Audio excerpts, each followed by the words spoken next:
what the best way is to just take a soaking wet blanket and throw it all over the enthusiasm of the beginning of a podcast episode is? You want to know what it is? It's with a content warning. Here's the thing. I'm not going to do horribly offensive things on this podcast ever. This is generally going to be very safe fodder for the entire family to talk about theology and Bible and stuff like that. But I also know that some of you listen with kids, and I'm going to be talking about the virgin birth, which I don't think is scandalous or bad. But I have some very practical questions about what went on there, and I'm guessing that many of you do as well, and I'd like to talk about those things. So as we get into it, I just want to give you the heads up that over the next handful of episodes, you might just want to give it a listen first before you invite the kids. Okay, you have been advised. Let's kick this thing around.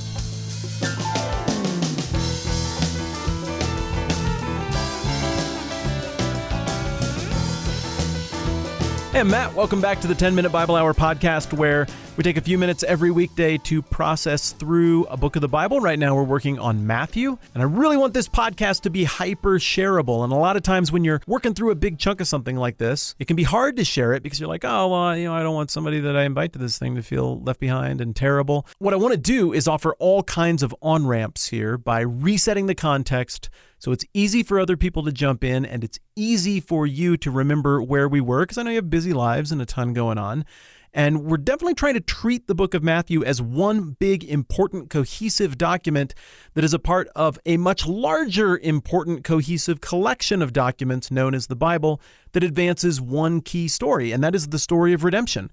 God made stuff broke. Rather than washing his hands of it, God decided that he was going to do something to redeem it. And so throughout what we call the Old Testament, he hurls forward all of these only partially completed stories and themes, and all of them seem to be just firing off into the distant future. Who knows where they're going to land? And as we get to the beginning of Matthew, and specifically the genealogy of Matthew offered in chapter 1, verses 1 through 17 that we've been looking at, we see all of those arcs of light and themes and stuff that God is doing converging in the person of Jesus Christ. And, well, to the original audience, it would have been very evident what Matthew was intoning here, and that is Jesus is the Messiah. Jesus is the promised King. Jesus is the completion and fulfillment of all of God's work. Jesus is the King of Kings who will reign in this new kingdom. We figure out pretty quickly that Jesus is creating a community of faith. We gradually come to understand that this is a new family of faith. And so there's a lot going on here with this that sets us up for the part of Jesus' early life narrative that is familiar to everyone. I am recording this on, I don't know, whatever it is, November the something. It used to be that Christmas season didn't start until Black Friday, the day after Thanksgiving, but now Christmas season apparently starts on November 1st. So you take down the Halloween decorations, and you put on that accursed Mariah Carey song, and we're off and running. So it's totally seasonally appropriate for us to be talking about the birth narrative of Jesus. But the birth narrative of Jesus comes with some tricky stuff, doesn't it? Because when you're a kid and you don't really know all of these equations, you're just like, and then she was a virgin and there was a baby that was born. How hard is that to believe? Because where babies come from kind of seems like a miracle at that point in life anyway. But as you get older, at some point, if you're being honest, you kind of got to ask the question, like, how exactly did that work? I'm not going to get gross here in this episode, but I want to look at the verse in Matthew that brings up this very difficult topic of where did Jesus come from? Here's how it goes. Verse 18 of Matthew chapter 1. This is how the birth of Jesus Christ came about. His mother Mary was pledged to be married to Joseph, but before they came together, she was found to be with child through the Holy Spirit. So right off the bat, Matthew feels like he needs to address this question of how the birth of Jesus Christ came about. And I can think of a positive reason for that and a negative reason. Now let me phrase that differently. And I can think of a proactive reason for that, and I can think of a reactive reason for that, as well as a proactive reason for that. So the reactive reason would be that Matthew is writing after Jesus has come and gone, done all of the amazing stuff. People are pretty excited about him and starting to follow.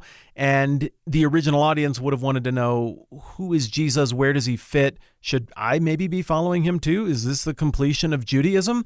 Or is this another one of those weird messianic cults? What do I do with this thing? So many of those people no doubt would have the objection that Jesus' pedigree is a problem. I mean, why'd Matthew just spend the first 18 verses dealing with that? And how can he be the chosen one of God if he's connected to the wrong people? And how can he be the chosen one of God if something was screwy with how he was born, or if he was born into sin? Because isn't there some rumor going around about her having been pregnant before she was even married? Well, so reactionarily, perhaps Matthew is trying to push back scandal with truth about who Jesus is and where he came from. Here's an objection that people could have. Now we're going to swat that objection aside by saying not only was this not a scandalous conception, this was the holiest and most godly conception of all the conceptions ever, one that would be reserved for only such a being as important as Jesus himself, the Redeemer himself. But understandably, people are going to be skeptical about a claim like that, and we'll have more time to talk about that in a minute. Proactively, what I think he's trying to do is to establish that Jesus really is, frankly, the Son of God, that he is heir to the throne, that he has the capacity and the position to create and initiate this kingdom, to fulfill everything that is predicted in the Old Testament, both in literal prophecy and in thematic prophecy, as we talked about a couple of episodes ago. So reactively, Matthew is pushing aside scandal. Proactively, Matthew is demonstrating the authority and uniqueness of Christ. Well, it says his mother Mary was pledged to be married to Joseph. So you've heard this stuff before around Christmas. Joseph and Mary were betrothed because they didn't do marriage like we do marriage now. It's like this year-long betrothal period where functionally and legally he is the husband, but she still lives in the household of her parents. This dates back to a very different way of thinking about love and marriage, where parents were much more involved and where households weren't the way you think of a household now. Now people get married, they make their own thing, they live together, and all of us are kings and queens of our own little castles. Here, the idea of a domus, or a shared familial household that was a part of a larger familial household, was part of the deal. Marriage didn't just happen independent from stuff. And so when we think about sex and sexuality in the classical world, in the ancient Near East, it's very tempting for us to just imagine that it is needlessly prudish, and this is not a fair adjective, but people use it anyway, or puritanical. But instead, what we're seeing here is that, well, I don't know if you've heard about the whole sex thing, but it makes life. It makes new humans. And which human was related to which human, as we've discussed over the last couple of weeks, was a very big deal in this pre-modern society. And so if you go doing things that create life, well, that has enormous implications for a whole lot of people other than yourself. It has huge implications for your family in putting two people together who are still a part of a very expanded household. You're putting two households together that maybe shouldn't be put together, or should only be put together the right way. So there are a lot of considerations beyond just the biblical and moral Old Testament ethical considerations surrounding sexuality. There's also some very practical and also cultural things that are going on here. Well, there's an Old Testament allowance, and by this time it had probably developed into even more of a legal expectation that a betrothed husband would divorce a wife who was found to be pregnant. As crass as you might find this to be, at this time, such a pregnancy would be a violation of the terms between the two households that had been negotiated. This would be a violation of the covenant that was made between the man and the wife in the betrothal. And even though the formal marital ceremony had not happened yet, divorce would still be the term that would be used for what the dude would need to carry out. So what Joseph does here is actually pretty staggering, because, well, you would expect his response to be much more harsh than it actually was. But I want to talk about this whole before they came together, she was found to be with child through the Holy Spirit thing. Because that, as I mentioned earlier, is pretty challenging.